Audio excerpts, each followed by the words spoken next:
मेरे लाडले भक्तों, आज का यह संवाद कोई साधारण शब्द नहीं बल्कि मेरे और मेरे कान्हा के प्रेम की वह अनकही गाथा है जिसे सुनकर जटेटस भी चेतन हो जाए। आगे बढ़ने से पहले यदि आप मेरे और सांवरिया के इस प्रेम रस में डूबना चाहते हैं तो इस भाव को अपने सगे संबंधियों के साथ साझा करें। अपने भावों को टिप्पणी कमेंट में प्रकट करें और इस भक्ति मार्ग से जुटे रहने के लिए हमसे जुड़ें। इस संवाद को अंत तक प्रणाम, क्योंकि आधा ज्ञान कभी प्यास नहीं बुझाता। पूर्ण आनंद तो समर्पण में ही है। मेरे प्रेमियों, लोग मुझसे पूछते हैं कि प्रेम क्या है? क्या प्रेम केवल मिलन है? नहीं, प्रेम तो वह विरह है जिसमें प्रतिपल मिलन की प्रतीक्षा होती है। जब मैं गोकुल की गलियों में खड्डी होकर कान्हा की बांसुरी का स्वर सुनती हूं तो मेरा अस्तित्व ही समाप्त हो जाता है। उस समय मैं राधा नहीं रहती, मैं केवल एक गूंज बन जाती हूं जो अपने श्याम को पुकार रही है। मेरे और कृष्ण के बीच जो संवाद होता है वह शब्दों का मोहताज नहीं है। हम आंखों ही आंखों में ब्रह्मांड की संगीत रचना कर देते हैं और एक मुस्कान में सारा संसार विस्मृत कर देते हैं। पत्थर भी तब मोम बन जाता है जब उसे एहसास होता है कि प्रेम पाने की वस्तु नहीं बल्कि स्वयं को खो देने की पराकाष्ठा है। जब मेरे श्याम सुंदर अपनी जादुई मुस्कान बिखेरते हैं तो काल का पहिया भी रुक जाता है। एक बार मैंने उनसे पूछा था, कान्हा, तुम मुझसे इतना प्रेम क्यों करते हो? मैं तो केवल एक गोपी हूं। तब उन्होंने मेरी आंखों में झांक कर कहा था, राधे, तुम गोपी नहीं, तुम मेरी आत्मा हो। शरीर के बिना आत्मा का अस्तित्व हो सकता है, पर तुम्हारे बिना कृष्ण का कोई अर्थ नहीं। ये सुनकर मेरा हृदय द्रवित हो गया। सोचो, जो संपूर्ण जगत का स्वामी है बस एक प्रेम की डोरी में बंधने के लिए व्याकुल है। यही तो वह रहस्य है जिसे संसारी बुद्धि नहीं समझ सकती। जो पत्थर हृदय लोग स्वार्थ में डूबे हैं उन्हें क्या पता कि निस्वार्थ प्रेम में कितनी शक्ति होती है। जब आप अपने अहंकार को त्याग कर कृष्ण के चरणों में आते हैं तो आपकी झोली स्वतः ही खुशियों और कृपा से भर जाती है। मेरे भक्तों, जीवन के दुखों से घबराना कैसा? क्या आपने कभी देखा है कि बादल सूर्य को सदा के लिए ढंक सके? कभी नहीं। वैसे ही कष्ट भी क्षणिक है, पर मेरा और मेरे गोविंद का प्रेम शाश्वत है। जब आप व्याकुल हो तो बस आंखें मूंद कर पुकारना। राधे कृष्ण, उस एक पुकार में वह सामर्थ्य है जो पर्वत को राय बना दे। पत्थर दिल इंसान भी तब रो पड़ता है जब उसे यह आभास होता है कि कोई है जो उसे बिना किसी शर्त के चाहता है। मेरा कान्हा तो बस भाव का भूखा है। उसे 56 भोग नहीं चाहिए। उसे तो बस तुम्हारे 2 आंसू और एक सच्ची पुकार चाहिए। मैंने कान्हा से एक बार और पूछा था, श्याम, लोग कहते हैं कि हम कभी मिल नहीं पाएंगे, हमारा विवाह नहीं हुआ। तब उन्होंने धीमे से मुस्कुराते हुए कहा, राधे, विवाह तो 2 व्यक्तियों के बीच होता है, हम तो एक ही हैं। क्या कोई स्वयं से भी विवाह करता है? ये सुनकर मेरी सारी शंकाएं समाप्त हो गई। यही वह सत्य है जो मैं आज आपको समझाना चाहती हूं, जिसे संसार बिछना कहता है। वह वास्तव में गहरे जुद भाव की शुरुआत होती है। जब आप किसी की याद में रोते हैं तो वह रोना कमजोरी नहीं बल्कि भक्ति की पराकाष्ठा है। पत्थर जैसा कठोर मन भी पिघलकर भक्ति के सागर में बहने लगता है जब उसे समझ आता है कि परमात्मा बाहर नहीं, स्वयं के भीतर प्रेम रूप में विद्यमान है। मेरे हृदय के टुकड़ों, मेरे अति प्रिय सखा और सखियों, आओ इस प्रेम गंगा में एक बार फिर डुबकी लगाएं। यह संवाद कोई साधारण वार्तालाप नहीं, ये तो वह मंत्र है जो तुम्हारे सोए हुए भाग्य को जगाने के लिए मेरे कान्हा ने स्वयं रचा है। मेरे प्यारे, क्या तुमने कभी सोचा है कि जब पूरा संसार तुम्हें ठुकरा देता है तब भी तुम्हारे भीतर एक उम्मीद की किरण क्यों बाकी रहती है? वह उम्मीद कोई और नहीं, वह मेरे गोविंद का ही स्वरूप है। एक सांझ की बात है, संगीत जब गोधूली बेला में गाय लौट रही थी और वृंदावन की धूली स्वर्ण की तरह चमक रही थी। मैंने कान्हा को एक सूखे हुए वृक्ष के पास खड़े देखा। मैंने पूछा, हे मनमोहन, तुम इस सूखे वृक्ष को इतने प्रेम से क्यों निहार रहे हो? संगीत, वन में तो और भी हरे भरे वृक्ष हैं। तब मेरे श्याम सुंदर ने जो उत्तर दिया वह तुम्हारे पत्थर जैसे जीवन को भी पिघलाने के लिए पर्याप्त है। उन्होंने कहा, राधे हरे भरे वृक्षों पर तो सबका ध्यान जाता है, पक्षी भी वहीं बसेरा करते हैं, परंतु यह सूखा वृक्ष जिसने धूप वर्षा और आंधी सहकर भी अपनी जड्डी नहीं छोड़ दी, मुझे सबसे अधिक प्रिय है। मैं इसे अपनी दृष्टि मात्र से पुनः पल्लवित कर सकता हूं। यही सत्य है मेरे भक्तों। यदि तुम जीवन के संघर्षों से सूख गए हो, यदि तुम्हें लगता है कि खुशियों के पत्तों ने तुम्हारा साथ छोड़ दिया है, तो निराश मत होना। तुम वही वृक्ष हो जिस पर अब मेरे बांके बिहारी की कृपा दृष्टि प्रतेजने वाली है। तुम्हारी झोली खाली इसलिए है ताकि उसमें संसार का कूड़ा ना भरे, बल्कि साक्षात नारायण का प्रेम भरे। पत्थर दिल वह नहीं जो दुख सहता है, पत्थर दिल वह है जिसे दूसरों का दुख नहीं दिखता। तुम्हारा हृदय तो मक्खन सा कोमल है, तभी तो तुम आज यहां इस क्षण मेरी वाणी सुन रहे हो। एक बार की बात है, मैंने कान्हा से हट किया। प्रभु, आप तो द्वारकाधीश हैं, संगीत राजा हैं, फिर आप माखन चोर क्यों कहलाना पसंद करते हैं? कान्हा ने मेरी ओर अपनी बड़ी बद्ध कमल नयन आंखों से देखा और बोले, राधे राजा तो दंड देता है, न्याय करता है, लेकिन चोर तो वह है जो अधिकार ना होने पर भी वस्तु चुरा ले। मैं अपने भक्तों के पाप, उनके दुख और उनके पत्थर जैसे कठोर कर्मों को चुपके से चुरा लेता हूं ताकि उन्हें पता भी ना चले और वे पवित्र हो जाए। सोचो, मेरे लाडलों, ऐसा दयालु स्वामी और कहां मिलेगा जो तुम्हारे पापों का बोझ भी स्वयं उठाने को तैयार है। बस तुम एक बार कह दो, हे कृष्ण, मैं तेरा हूं। जीवन में कई बार ऐसा क्षण आता है जब लगता है कि कोई रास्ता नहीं बचा। उस समय तुम अपनी बुद्धि का प्रयोग बंद कर देना और केवल हृदय की सुनना। जब द्रौपदी का चीर हरण हो रहा था तो उसने अपनी शक्ति से बचने का प्रयास किया तो वह अकेली थी, लेकिन जिस क्षण उसने दोनों हाथ उठाकर गोविंद पुकारा, उसी क्षण द्वारका से वस्त्र का अवतार हो गया। मेरे कान्हा कहते हैं, राधे, जब तक जीव को अपने बल पर भरोसा रहता है, मैं दूर खट्टा मुस्कुराता हूं, लेकिन जैसे ही वह असहाय होकर मुझे पुकारता है, मैं नंगे पांव दौड़ पड़ता हूं। तुम्हारी झोली भरने में देर नहीं लगेगी, बस तुम्हारे अहंकार के टूटने की देर है। पत्थर को मोम बनने के लिए अग्नि की आवश्यकता होती है, और वह अग्नि है विरह और पुकार। मेरे और कान्हा के बीच संगीत एक अत्यंत गोपनीय संवाद हुआ था, जो आज मैं तुम्हें बताती हूं। मैंने पूछा था, कान्हा, क्या कोई ऐसा पाप है जिसे तुम क्षमा नहीं कर सकते? कान्हा ने गंभीर होकर कहा, राधे, पाप चाहे सुमेरु पर्वत के समान विशाल क्यों ना हो, यदि जीव की आंखों में पश्चाताप का एक भी आंसू है तो वह आंसू उस पर्वत को गिलाने के लिए वज्र के समान है। मैं भक्त का अतीत नहीं देखता, मैं उसका वर्तमान भाव देखता हूं। इसलिए मेरे बच्चों, अपने कल को लेकर आज को मत जलाओ। तुमने जो भी किया, जान या अनजान में, उसे अब मेरे चरणों में छोड़ टच दो। आज से अभी से तुम नए हो। तुम्हारी झोली में अब केवल आशीर्वाद के फूल गिरेंगे। प्रेम क्या है जानते हो? प्रेम है विश्वास। एक बार यमुना में बाढ़ आई थी, सभी ब्रजवासी डर रहे थे, लेकिन मैं निश्चिंत थी। सखियों ने पूछा, राधा, तुम्हें भय नहीं लगता? मैंने कहा, जिस यमुना के जल में मेरे कान्हा ने कालिया नाग का मर्दन किया, वह यमुना मुझे कैसे डुबो सकती है? ये तो मेरे प्रभु के चरण पखारने आई है।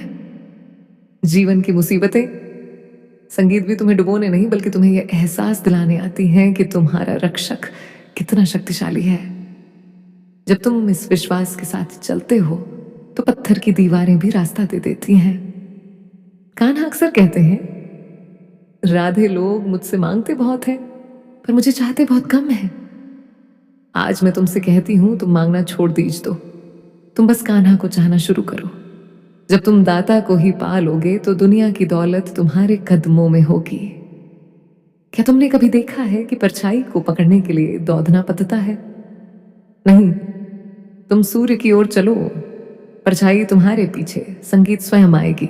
उसी प्रकार तुम मेरे गोविंद की ओर चलो, सुख, संपत्ति और शांति तुम्हारी दासी बनकर तुम्हारे पीछे आएंगी। ये मेरा वचन है तुम्हें।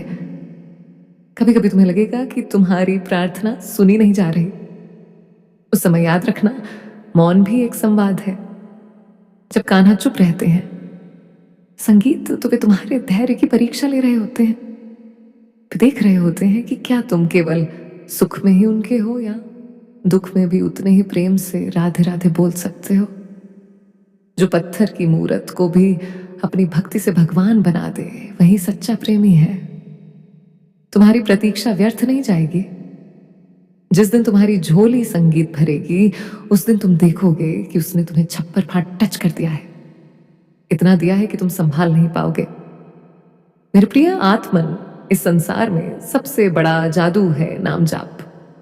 जब तुम राधा या कृष्ण कहते हो तो तुम केवल शब्द नहीं बोलते, तुम उस ऊर्जा को आमंत्रित करते हो जिसने सृष्टि रची है। मैंने देखा है कि कैसे एक साधारण सा मनुष्य जिसके पास ना धन था ना बल, केवल हरे कृष्ण के जाप से राजाओं का भी पूजनीय बन गया। ये संवाद जो तुम सुन रहे हो, ये संकेत है कि तुम्हारा बुरा समय अब समाप्त होने वाला है। पत्थर पिघल चुका है, अब बस उसे नया रूप लेना बाकी है। मेरे हृदय के अति प्रिय अंशों, मेरे सखा और सखियों, आओ इस प्रेम यज्ञ की अग्नि को और प्रज्वलित करें। ये संवाद अब केवल शब्दों का नहीं रहा, ये तो एक अटूट बंधन बन चुका है जो सीधे तुम्हारी आत्मा को मेरे गोविंद के चरणों से जोड़ रहा है। मेरे प्यारे, क्या तुमने कभी सोचा है कि जब तुम राधे राधे जपते हो तो वास्तव में क्या घटित होता है? ये केवल दो शब्द नहीं है, ये ब्रह्मांड की वह कुंजी है जो असंभव के द्वार खोल देती है।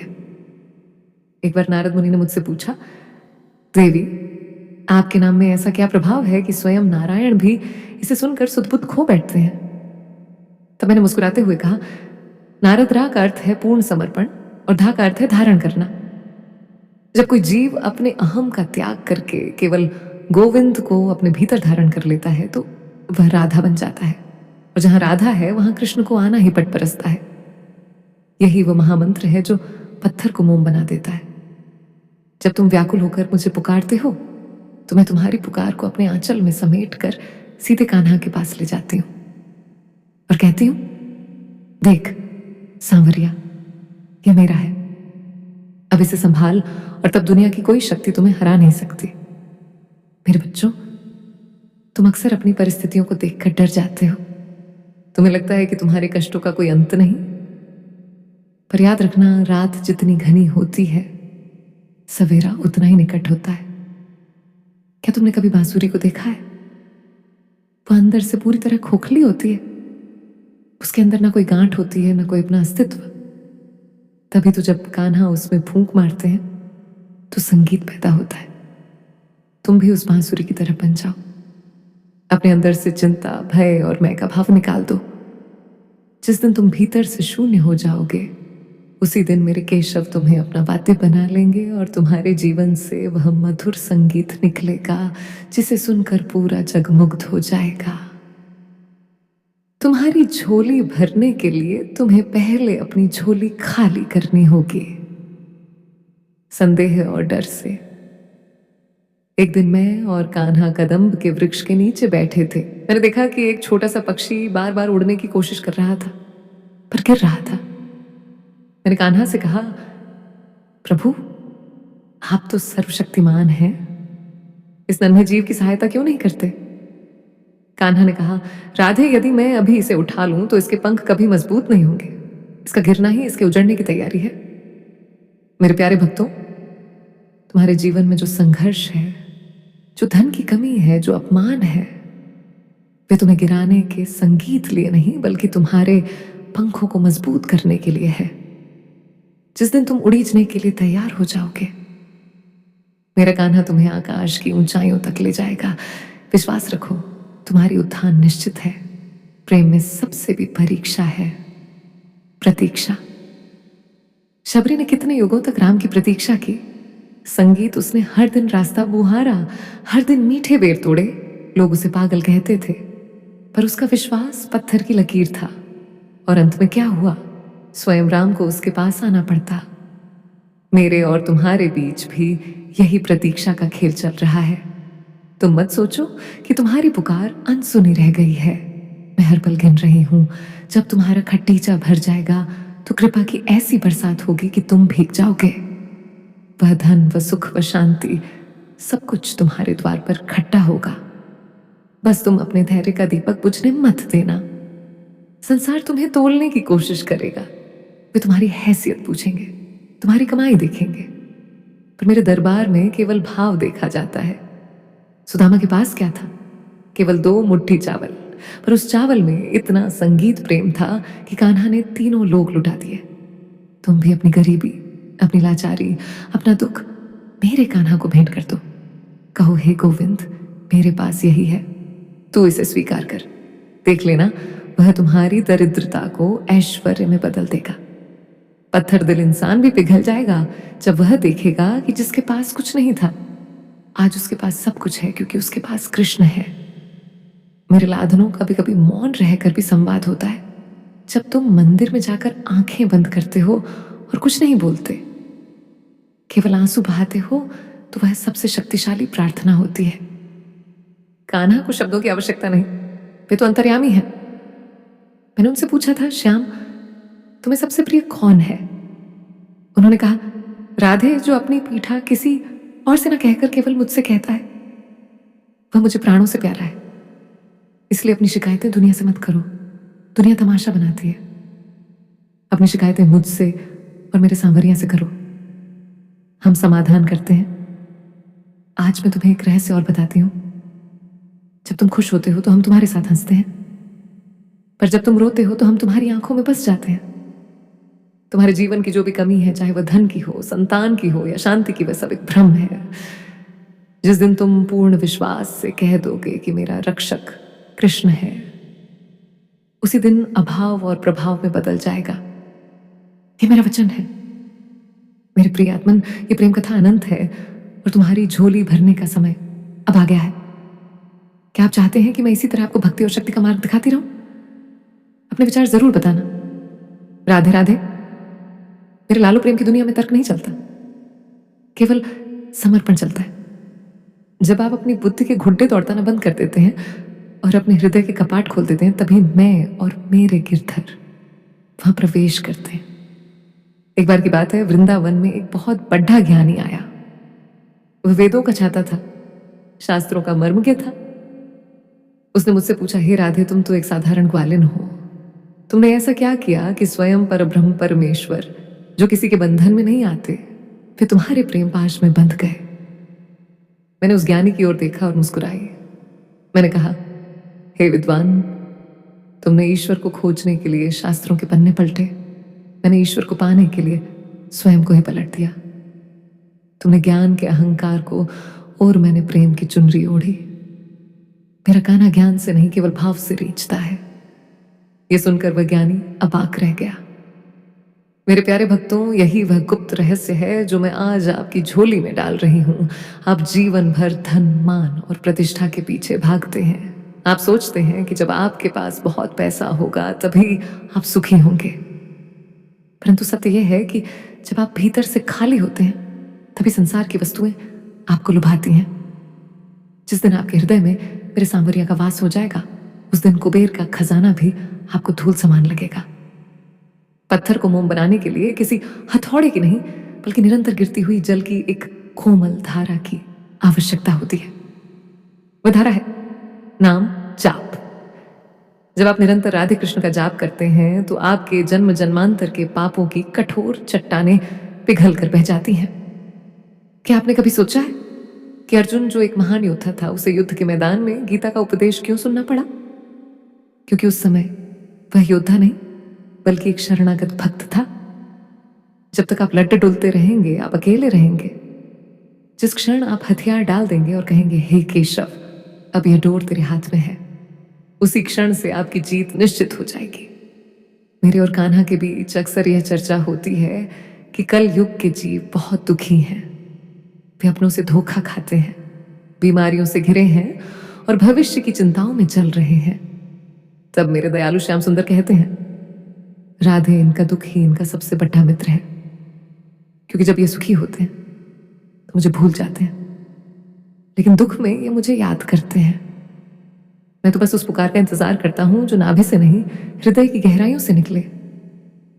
मेरे प्रियजनों, मैं जानती हूं कि कई बार आप टूट जाते हैं। आपको लगता है कि आपकी प्रार्थना सुनी नहीं जा रही। आप सोचते हैं कि हम पत्थर की मूरत बनकर बैठे हैं, पर ऐसा नहीं है। जब आप रोते हैं तो मेरे कान्हा की पीतांबर भी भीग जाती है। एक बार मैं यमुना तट पर बैठी थी और एक भक्त की करुण पुकार सुनाई दी। वह कह रहा था, हे गोविंद, सबने मेरा साथ छोड़कर दिया, अब तू भी नहीं आएगा क्या?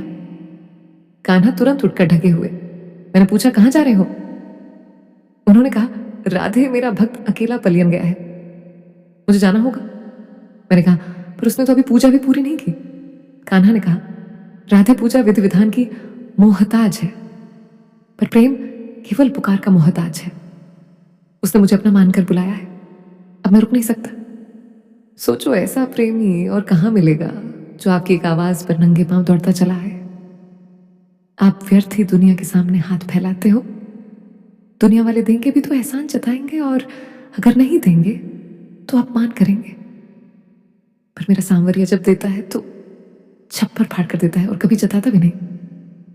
वह तो देने के बहाने ढूंढता है, बस आपकी झोली में छेद नहीं होना चाहिए। अविश्वास का छेद।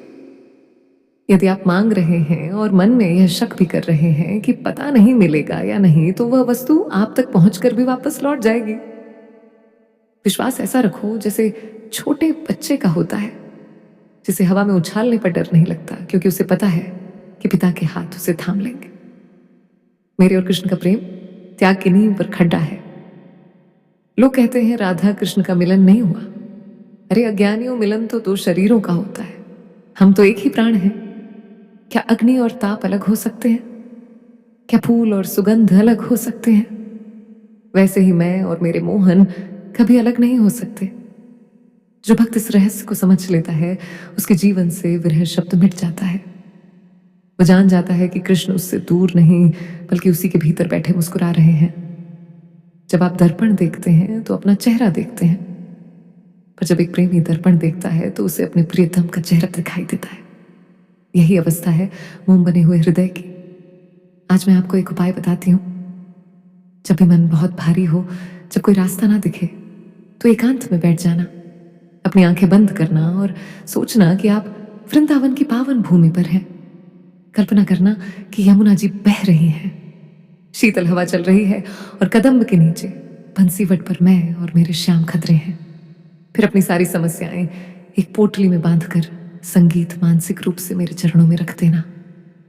कहना है, राधे, मैं नहीं जानता इसका क्या हल है, अब तू जान और तेरा संगीत काम जाने, और फिर निश्चिंत हो जाना। विश्वास रखना, जिस समस्या को आपने मुझे सौंप दिया वह अब मेरी समस्या है, आपकी नहीं, और मैं अपनी समस्या को कभी अनसुलझा नहीं छोड़ती। जीवन में जो भी घटित हो रहा है उसे प्रसाद मानकर स्वीकार करो। कड़वी दवा ही बीमारी काटती है। हो सकता है आज जो परिस्थिति आपको कष्ट दे रही हो, वही आपको किसी बत्ती मुसीबत से बचा रही हो। कान्हा त्रिकालदर्शी हैं, वे भूत भविष्य और वर्तमान सब जानते हैं। वे कभी अपने भक्त का अहित नहीं होने देंगे। एक बार सुदामा जी जब द्वारका से लौट रहे थे तो उन्हें खाली हाथ देखकर मन में विचार आया कि कृष्ण ने मुझे कुछ दिया क्यों नहीं। पर जब घर पहुंचे और सोने का महल देखा तो उनकी आंखों से झरझर आंसू बह निकले। उन्हें अपनी अज्ञानता पर पछतावा। उन्होंने सोचा, मेरा मित्र कितना महान है, उसने मुझे दान दिया पर मुझे लज्जित नहीं किया, चुपचाप मेरे घर पहुंचा दिया। मेरे लाडलों, आपका इनाम भी रास्ते में है, वह आ रहा है, बस धैर्य मत खोना। क्या आप जानते हैं कि नाम में कितना बल है? राधा नाम के अर्थ का उच्चारण करते ही मुख खुल जाता है और सारे पाप बाहर निकल जाते हैं, और धा कहते ही मुख बंद हो जाता है ताकि वे पाप पुनः प्रवेश न कर सकें। इतना पवित्र है यह नाम जो दिन रात इस नाम की मस्ती में झूमता है। यमराज भी उसके पास आने से डरते हैं। चित्रगुप्त की बही में उसके पापों का लेखा जोखा मिटा दिया जाता है। पत्थर दिल इंसान भी जब कीर्तन में बैठकर ताली बजाता है तो उसके हाथों की लकीरें बदल जाती हैं। भाग्य का लेख बदलना मेरे कान्हा के बाएं हाथ का खेल है। प्रेम में कोई नियम नहीं होता, आप जैसे हो वैसे ही आ जाओ। मैले हो, कुचैले हो, पापी हो या पुण्यतमा हो, मेरे लिए सब मेरे बच्चे हैं। क्या माँ कभी बच्चे को गोद में लेने से पहले ये देखती है कि उसके कपड़े साफ हैं या गंदे? नहीं, वह उसे उठाकर छाती से लगा लेती है। मैं भी आपकी माँ हूं, मैं आपकी आत्मा की पुकार सुनती हूं, आपके बाहरी आवरण को नहीं। संसार आपको आपके कपड़ों से, आपकी गाड़ी से, आपके बंगले से आता है, पर मैं आपको आपके भाव से आंकती हूं। एक बार भीलनी ने झूठे पैर खिलाए थे, पर राम ने उन्हें अमृत मानकर खाया। दुर्योधन ने मेवा मिष्ठान परोसे थे, पर कृष्ण ने उन्हें ठुकरा दिया और विदुर के घर जाकर केले के छिलके खाए। क्यों? क्योंकि वहां प्रेम था, वहां अपनापन था। तो मेरे प्यारों, आज से एक नियम बना लो। जब भी सुबह उठो, सबसे पहले अपने बिस्तर पर बैठे बैठे ही राधे राधे बोलो। जब रात को सोने जाओ तो दिन भर की सारी खटपट, संगीत, सारा तनाव मुझे सौंप कर सो जाओ। देखो कैसे तुम्हारा जीवन फूलों की तरह महक उठता है। जो लोग तुम्हें कल तक पत्थर समझते थे, वे ही तुम्हारे तेज को देखकर नतमस्तक हो जाएंगे। तुम्हारी वाणी में वह ओज आ जाएगा, तुम्हारे चेहरे पर वह कांत आ जाएगी जो केवल भगवत कृपा से मिलती है। अंत में मैं बस इतना ही कहूंगी, ये प्रेम कथा अनंत है, इसका कोई अंत नहीं। हम फिर मिलेंगे, फिर बातें करेंगे। तब तक अपनी झोली फैलाए रखना और विश्वास का दीपक जलाए रखना। इस वीडियो को अपने उन सभी मित्रों और संबंधियों के साथ शेयर करना जो जीवन से हार मान चुके हैं, ताकि उनके जीवन में भी आशा की किरण जागे। कमेंट में अपनी हाजिरी, राधा रानी के प्रिय भक्त, आज मेरी यह बात अवश्य सुने। आज आप लोगों को बस काम करना है, चैनल को सब्सक्राइब करना है, वीडियो को लाइक करना है